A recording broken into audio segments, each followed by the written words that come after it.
show you guys what I like to use in the fall, and also my predictions of when I think the striper are going to be coming up to the Sacramento River, because right now they are super thick in the Delta area. All right guys, so we all know that springtime comes around, these stripers just flood up for spawning. They go all the way up the river, and they're heading near the shallows to do some spawning. And it's really always, the striper don't run off of months, they run off of the weather and how the weather's changing, how much rain we're getting, and how warm the water temperature is. So right now these striper, they are flooded. They are completely flooded in the Delta system right now. If you're out here fishing on the water, it gets cold, especially if that sun isn't up.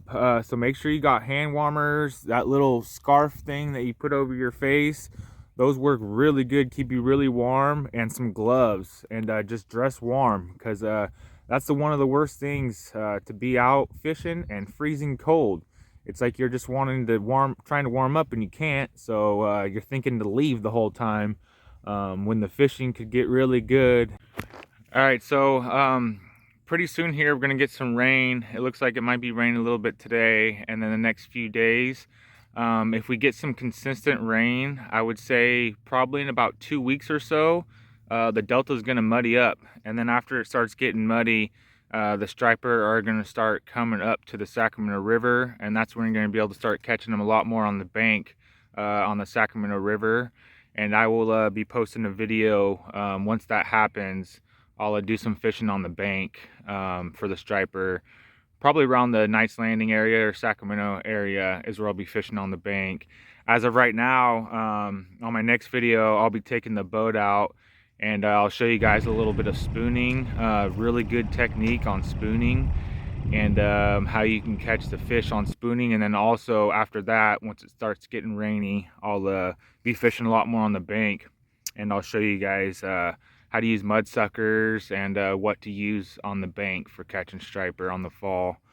As of right now, spoons are really killing it. You do have to be on a boat for spooning. Well, the way I like to do it is jigging, so you go up and down. You could always cast a spoon out and reel it in real low or real slow, and keep it really on the bottom.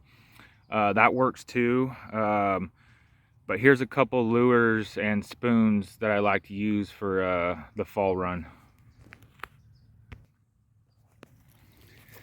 All right guys, so right here I have a few different spoons by different brands.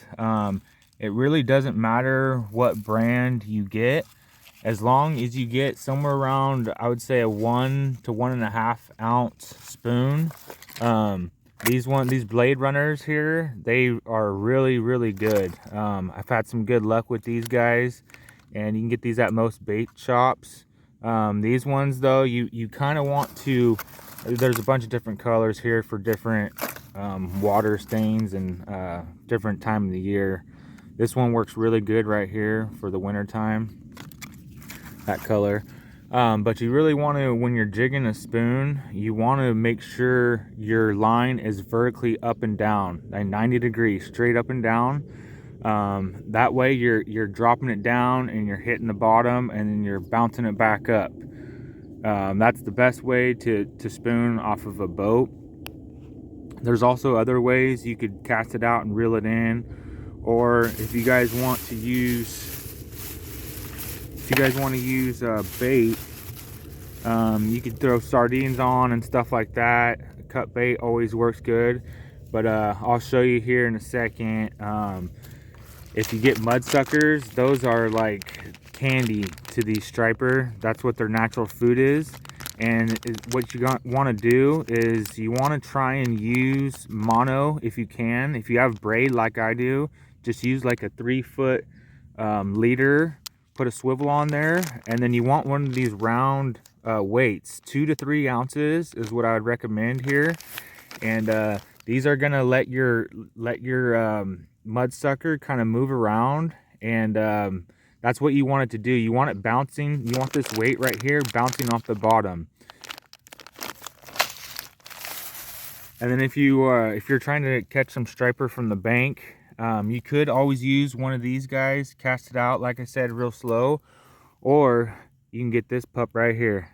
This is what I call the magic worm. This worm right here is a 7-inch curly tail, ribbed, and it's spotted. It's black with red spots on it.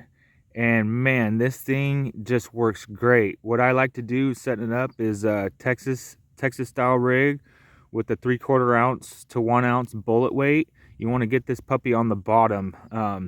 And man, if you can get this in front of the fish here, the striper, they have to attack it. I mean, they just go straight for it. I've caught most of my stripers on this guy right here.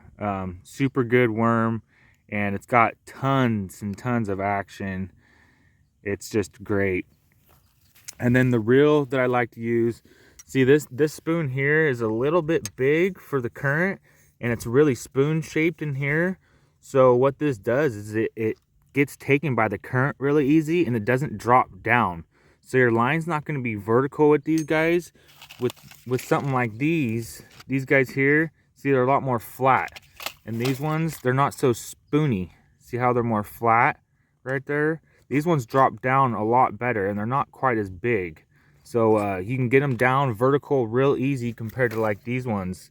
These ones you kind of got to fish in no current, or you got to have your troll motor just jamming up the current to keep your line straight.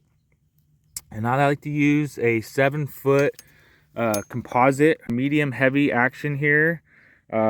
And it works really good for all around, especially for jigging. You want that tip to be real light. You kind of want to feel the bottom go up and down, and you want to have that action all the way down your pole, about halfway to your pole to where it's bending. That's going to be a good all-around medium to heavy action pole there, and that's what I usually like to use for most of my striper fishing. And then my line with these things, if you're just beginning on bait casters, the braided line is going to be your best bet. And don't worry about the fabricy line, because that stuff does float, and it's not really good for currents and stuff, just because it grabs on the current a lot more than like monofilament.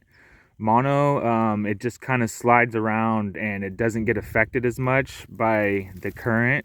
So you could just do a leader of mono.